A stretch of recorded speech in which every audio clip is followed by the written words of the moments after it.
Stop listening to your thoughts, unwanted thoughts. అనవసరమైన తలంపులు వస్తూ ఉంటాయి. అంటే ఏంటి?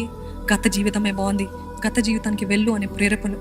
ఆ గత వ్యక్తితోటి సంబంధం ఉండింది కదా, ఆ వ్యక్తి దగ్గరికే వెళ్ళు. ఈ భర్త నిన్ను సరిగ్గా చూసుకోవట్లేదు, ఈ భార్య నిన్ను సరిగ్గా చూసుకోవట్లేదు, తను ఎంత ప్రేమించింది, తను ఎంతగా నిన్ను అక్కర కలిగి ఉంది, ఆ వ్యక్తి దగ్గరికి వెళ్ళు.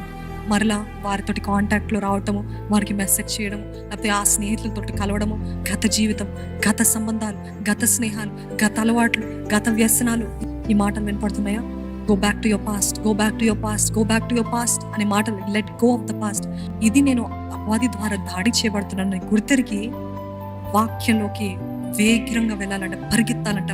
కొంతసేపటి వరకు మిమ్మల్ని వదిలిపెడతాడేమో, వదిలిపేసుకుంటారేమో. మరలా వస్తే మరలా అటువంటి పరిస్థితులు ఏర్పరుస్తారు. అవును, మరలా చూపిస్తాడు. చూడు, నేను చెప్పా కదా, ఆ గతంలోనే వ్యక్తి నీకు కరెక్ట్ ఇచ్చుడు, మరలా తను ఎట్లా ప్రవర్తిస్తుంది చూడు, తను ఎట్లా చేస్తున్నాడు చూడు. ఎస్ యూ గో బ్యాక్ అన్నప్పుడు మీరు ఏం చేస్తారు? వెంటనే ఎస్, నేను అనుకున్నదే కరెక్ట్, ఆ గతం ఉన్న వ్యక్తి గతంలో ఉన్న జీవితమే బాగుందని మరలా గతానికి వెళ్ళిపోతారంట.